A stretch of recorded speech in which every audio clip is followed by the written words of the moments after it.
One thing I found to be challenging about performance driving, like coaching people on driving and racing, is that it takes longer to talk about than it does to do. So I might take 20 minutes to talk about something that you're going to do in the car in 0.2 of a second. Driving can be kind of complex, and I sometimes find that writing it down makes it a little bit easier.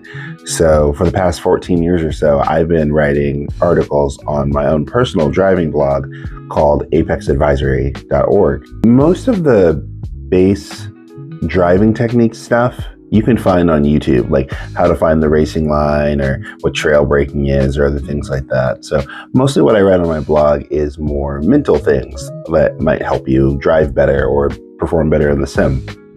For example, back in 2011, I wrote this article about the importance of relaxation, because a large part of your ability to drive fast is mental. Like once you understand how to be comfortable in the car and follow a basic racing line, you don't use as much of your bandwidth to really drive the car anymore. You're more planning ahead for upcoming things.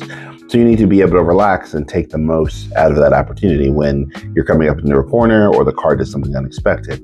For the last 3 years, I've been focusing on sim racing. I've been doing a lot of sim racing coaching. It started in COVID because everyone was stuck inside, but it actually allowed me to reach a larger audience of people, because there's a lot of people who are interested in cars. They have an idea about cars, but they've never worked on a car. They've never really read any car magazines. They have never done any performance driving.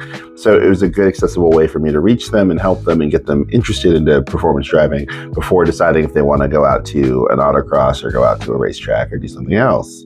So a lot of what I have up there as of late has mostly been around sim racing tips and tricks.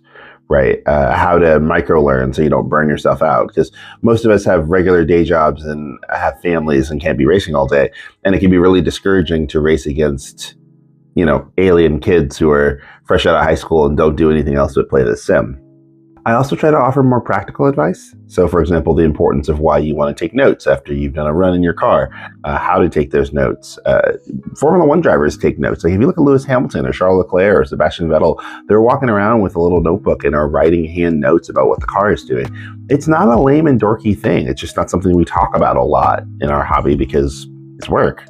I've just been trying to this year do a little bit better of a job talking about some of the other external projects that I'm doing. So I just figured I would tell you about this blog. The link's in the bio, so it should be pretty easy to find. And if you find it to be interesting, let me know. If you have any questions, any topics too, let me know and I can write something up about it. So cheers.